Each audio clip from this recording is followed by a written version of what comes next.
La construcción de un nuevo perfil judicial exige de una carrera judicial construida sobre los pilares de la defensa de la dignidad, de la autonomía y la igualdad. Sobre estas perspectivas vamos a platicar hoy con Priscila Valencia. Acompáñenme, comenzamos. Ana Priscila Valencia Ortega estudió la licenciatura en Derecho en el Centro de Investigación y Docencia Económicas, CIDE. Estudió el máster en Estado de Derecho Global y Democracia Constitucional en la Universidad de Génova, en Italia. Colaboró en la Coordinación General de Asesores de la Presidencia de la Suprema Corte de Justicia de la Nación. Actualmente ocupa el cargo de Secretaria Técnica de Planeación Estratégica de Procesos de Selección en la Escuela Federal de Formación Judicial. Priscila, muchas gracias por acompañarnos y bienvenida nuevamente a tu programa Escuela Judicial. Muchas gracias a ti, Francisco. Un gusto siempre estar por acá. Priscila, ¿podrías platicarnos cuáles son estas nuevas perspectivas, las que se incorporaron a la nueva carrera judicial? Sí, claro. Bueno, como sabrán, ahora tenemos este nuevo término acuñado, la nueva carrera judicial, pues en reconocimiento precisamente a todas estas nuevas visiones y perspectivas que tenemos a partir de la misma. De acuerdo. Específicamente me gustaría hablar de tres. Una que ya traíamos manejando obviamente desde antes, que es esta perspectiva de derechos humanos. De acuerdo. Pero también venimos involucrando dos nuevas, que son la interseccionalidad, la perspectiva de interseccionalidad, y sobre todo también, no porque sea más importante, sino quizá por el impacto que está teniendo también, es la perspectiva de género. Por supuesto. ¿No? Priscila, ¿nos puedes platicar entonces qué significan cada una de ellas? ¿Qué es la perspectiva de género? ¿Qué es esta perspectiva de interseccionalidad? Y sobre todo, como ya lo mencionabas, ¿qué es la perspectiva de derechos humanos? ¿Cómo funcionan también en la nueva carrera judicial? Como te mencionaba, Francisco, la perspectiva de derechos humanos pues será aquella con la que nos sentimos más cómodos, ¿no? La que tenemos más años manejando, que tenemos más años utilizando. Esta se refiere a una garantía y protección efectiva de los derechos humanos de todas las personas. Ahora, obviamente esto se concatena con estas dos perspectivas, llamémoslo nuevas, atendiendo a la nueva carrera judicial, que es la interseccionalidad. ¿Qué es la interseccionalidad? Es el reconocimiento de que las identidades están compuestas, de que hay más de una identidad, que no solamente nos define el género, la raza, la etnia, la ocupación, etcétera, sino que todas estas en conjunto nos complementan, nos conforman, y que no podemos ignorar que somos una parte de todas esas cosas y que eso pues, tiene un efecto directo e inmediato en, digamos, la discriminación que podemos llegar a experimentar o no. En ese contexto, ahora esto, perdón, no, adelante Priscila, por favor. Nada más para completar rápido, esto cómo se relaciona también con la perspectiva de género. Bueno, también es otra cosa complementaria de las otras dos perspectivas, que es el reconocimiento específico de la discriminación histórica derivada del género. En ese contexto, cuando hablamos de una discriminación derivada del género, me imagino que no solamente se incluyen a las mujeres. ¿Habrá otras expresiones también que esta misma perspectiva busca arropar? Sí, sin duda. Creo que tendemos a caer en esa falacia de pensar que porque fue precisamente la discriminación histórica contra las mujeres lo que le dio este alcance al movimiento en un inicio, pareciera que solamente está diseñado para las mujeres.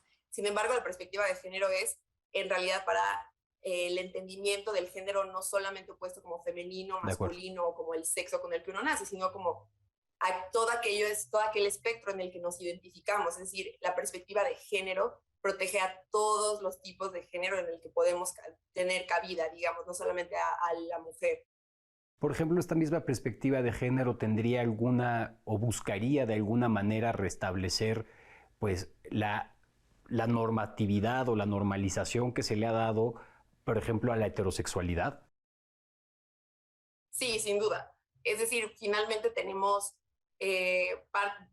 algo de lo que parte la perspectiva de género es que tenemos un sentido patriarcal, De acuerdo. ¿no? Y en este sistema patriarcal, en esta visión patriarcal, pues hay un rechazo continuo y constante de la homosexualidad.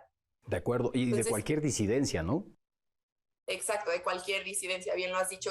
Entonces, lo que buscamos con la perspectiva de género y con la interseccionalidad son estas cosas, son este resultado de generar un cambio no solamente social, sino también normativo, en todos los aspectos, ¿no? La perspectiva de género va mucho más allá que lo judicial, que lo jurídico. De acuerdo. ¿No? Va a ser una herramienta social de producción de conocimiento desde un lugar distinto.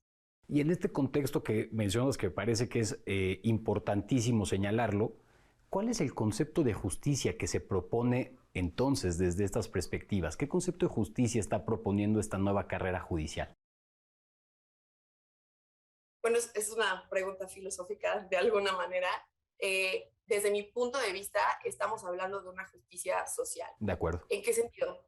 No sabemos que la justicia social va modificando y tiene cambios morfológicos de acuerdo con lo que se requiera en el contexto específico del que estemos hablando.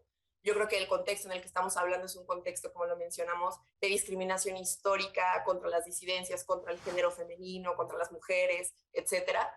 Y en esa medida, lo que buscamos es tener una justicia social, un reconocimiento de que esto ha sido así por mucho tiempo, que tiene que parar porque no tenemos las mismas oportunidades, que ha habido una discriminación histórica con grupos específicos por razones injustificadas. De acuerdo. Y por tanto lo que queremos hacer es que tengan una participación real, efectiva y un reconocimiento genuino. Y por lo tanto, ¿dirías que este mismo concepto de justicia social incorporaría elementos restaurativos? Sí, sin duda, desde mi punto de vista, el lograr de entrada este reconocimiento ya tiene un efecto restaurativo inmediato. De acuerdo, estoy completamente de acuerdo con ello.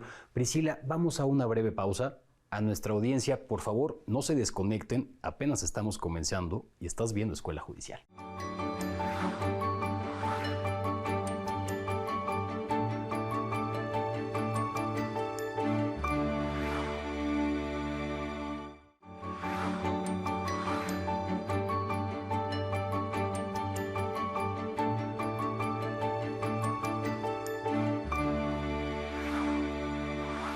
Estamos hablando con Ana Priscila Valencia Ortega, secretaria técnica de Planeación Estratégica de Procesos de Selección en la Escuela Federal de Formación Judicial. Priscila, hace un momento mencionábamos precisamente cuáles son estas nuevas perspectivas. Hacías hincapié en que la perspectiva de derechos humanos es una perspectiva que ya existía y que se concatena con las perspectivas, pues precisamente de género y la perspectiva interseccional. Sin embargo, en esta concatenación, desde tu perspectiva, desde tu opinión, ¿cómo se mejora el derecho humano de acceso a la justicia? El derecho humano de acceso a la justicia, obviamente como lo indica en sí mismo su nombre, está directamente relacionado y requiere una impartición de justicia efectiva.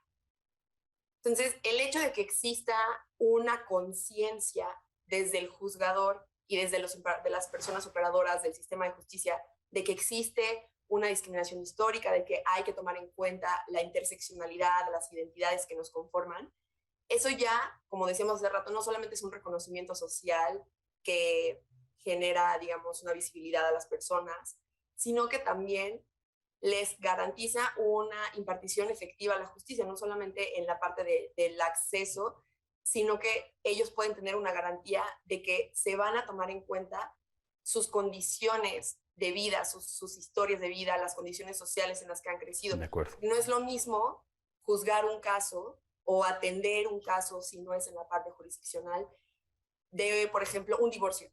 No es lo mismo decir como, bueno, un divorcio y hay un menor o una menor de edad involucrada y vamos a atenderlo de cierta manera, a cuando te pones a tomar en cuenta que a lo mejor una de las personas, digamos, es un matrimonio entre un hombre y una mujer y la mujer es lesbiana. Y a lo mejor ahí pudo haber alguna consideración en la guarda y custodia de su orientación sexual. Entonces, cuando tú sabes que vas a entrar a un sistema de justicia en el que se van a tomar en cuenta esas condiciones específicas, pues inmediatamente hay un acceso a la justicia distinto, hay una garantía real. Por supuesto, e inclusive también puede incidir de manera directa con la legitimidad, la credibilidad, ¿no?, social que se puede generar hacia los tribunales. Permíteme hacerte una pregunta que va en un doble sentido.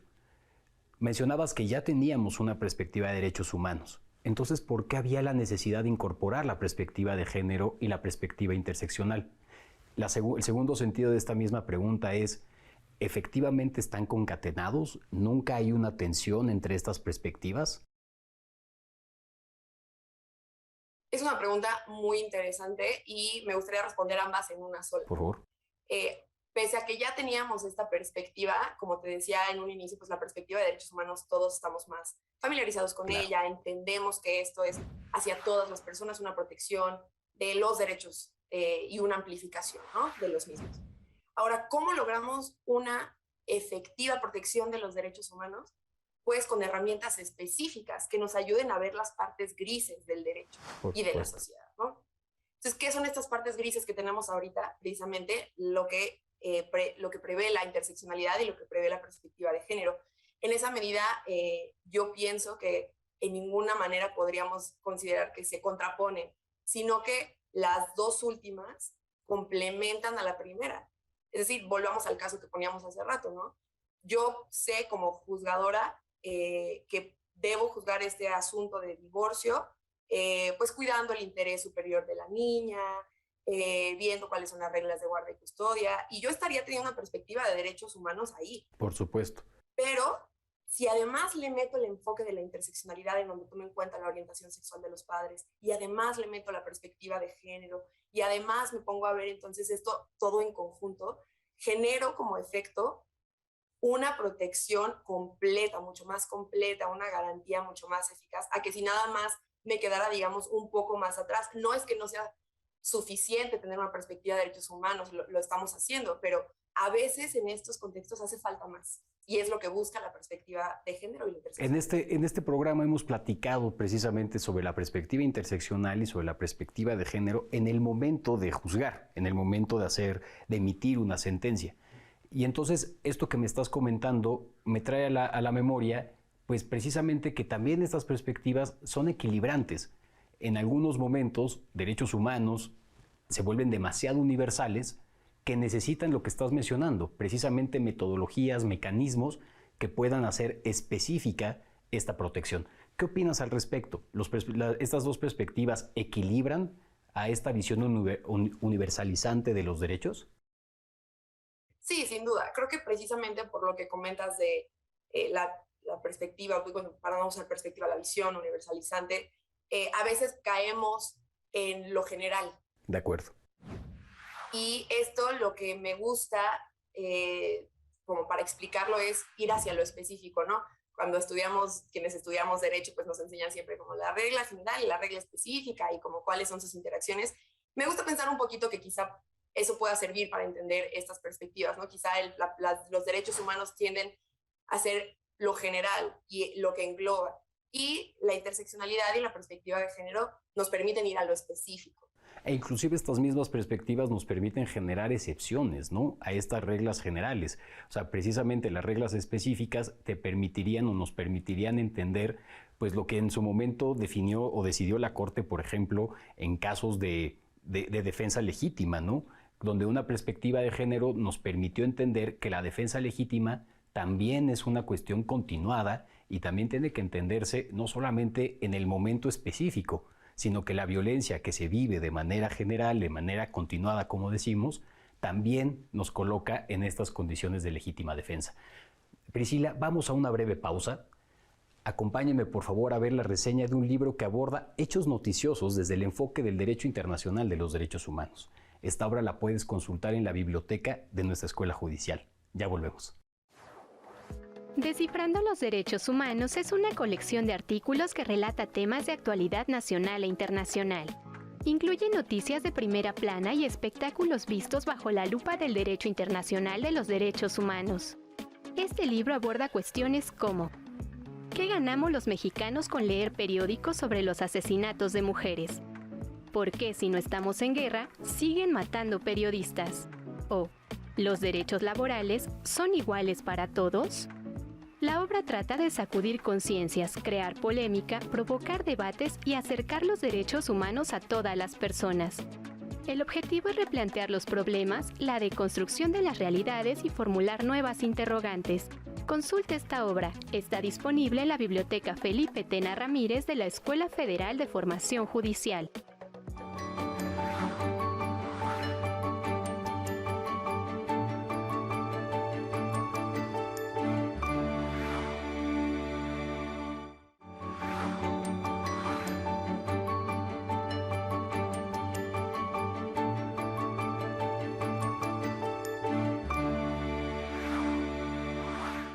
Gracias por continuar con nosotros.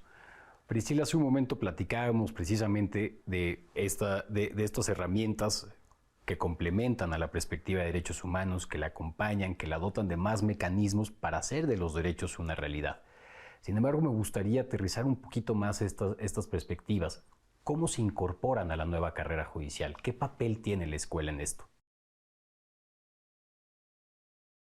El papel de la escuela en la incorporación de estas nuevas políticas que, como sabemos, pues derivan de la reforma judicial del año pasado, es no solo implementarlas dentro de la capacitación, continuación de formación de las personas operadoras jurídicas, sino también impulsarlas. Por supuesto. Entonces, en esa medida, lo podemos ver reflejado en los concursos de oposición, en donde tenemos reglas claras de paridad de género, concursos específicos solamente para mujeres, pero también en la formación continua. Tenemos cursos que tienen que tomar todos los operadores jurídicos sobre género, cursos dirigidos específicamente para que la gente entienda de qué va toda esta nueva visión de la nueva escuela. En ese sentido, si la perspectiva se incorpora a la nueva carrera judicial desde estos dos medios, tanto con la elaboración o el lanzamiento de concursos exclusivamente para mujeres, por ejemplo, para lograr la paridad adentro de la institución, pero también dentro de los cursos, ¿no? Entonces estas perspectivas son perspectivas pedagógicas, perspectivas de formación, perspectivas de capacitación. En ese sentido, Priscila, ¿cuáles han sido los principales retos a los que se ha enfrentado la Escuela Federal de Formación Judicial en la incorporación de estas nuevas perspectivas? Yo creo que el reto más grande ha sido la resistencia, como la hemos visto en otros lugares, en general en la sociedad, pues la perspectiva de género y la interseccionalidad que implican en sí misma pues un cambio de cómo nos acercamos hacia las temáticas sociales. Por supuesto. Implica ampliar nuestra visión e implica reconocer privilegios que han tenido ciertos sectores poblacionales. Y pues obviamente ese reconocimiento incomoda, porque no nada más es decirles que esos sectores han tenido privilegios históricos, sino además quererles quitar el privilegio. Entonces, creo que sí nos hemos enfrentado probablemente a alguna resistencia en ciertos sectores de esto, pero digamos en lo macro, en lo general, me parece que vamos hacia el mismo lugar como escuela y como poder judicial, y digo también pues entre más logremos tener alcance con estas herramientas, entre más llegue el conocimiento a todas las personas que integran estos sitios, pues muchísimo menos resistencia habrá. Por supuesto. Es una cuestión de transformación cultural, como muy bien lo mencionas. Es también entender y de alguna manera poner en entredicho y en punto crítico lo que en su momento considerábamos que era al sujeto neutral de las normas, ¿no? Pensábamos que el derecho pues nos ofrecía la neutralidad que alcanzaba a todas las personas, y precisamente estas perspectivas, particularmente la de género y la de interseccionalidad, pues nos dejan ver que este sujeto neutral no es tan neutral y que efectivamente pues tenía algunas otras características previamente consideradas, como muy bien lo mencionas. En algunos momentos, y igualmente en este programa lo hemos escuchado, nos hemos dado cuenta que precisamente la formación en materia de perspectiva de género y perspectiva interseccional de alguna manera llega a las mismas personas. Hay un grupo de personas que normalmente no acuden a estas consideraciones. La Escuela Federal de Formación Judicial ha incorporado alguna metodología, alguna estrategia para poderle dar, pues, y me gusta utilizar tu palabra, para poder maximizar este mensaje. ¿Tenemos alguna metodología diferenciada? ¿Qué nos puedes platicar al respecto, Priscila? Sí, sin duda. Creo que desde el inicio hemos sido muy claros en que no es potestativo tener la perspectiva de género, tener la perspectiva de interseccionalidad. Es uno de los ejes de la nueva carrera judicial. Por supuesto. Para lograr la igualdad real, ¿no?, entre las personas. Entonces, en esa medida, me parece que ese ha sido el mensaje claro, pero no solamente el mensaje, sino que en la práctica es lo que se está buscando hacer como te mencionaba, con los cursos que tienen que tomar todas las personas, con los contenidos que seguimos preparando para las capacitaciones y demás, siempre intentamos también, obviamente en la medida de lo posible y siempre queda bueno, pues meter esta nueva visión, este tema. Y la verdad es que hemos recibido, desde mi punto de vista, una respuesta positiva de las personas. Digo, también como es un cambio social, precisamente pues es algo que va impregnando de unos a otros. Y en la medida en que vamos generando estos acercamientos, pues esas personas generan el acercamiento a otros y demás. Obviamente pues es un cambio en la percepción del, como decías tú, del derecho neutral que pensábamos que teníamos. Por supuesto. Pero creo que sí hemos visto que hay también una apertura de aprendizaje. Y a mí me gustaría mucho resaltar lo que también está haciendo la Escuela Federal de Formación Judicial en materia de democratización del conocimiento jurídico.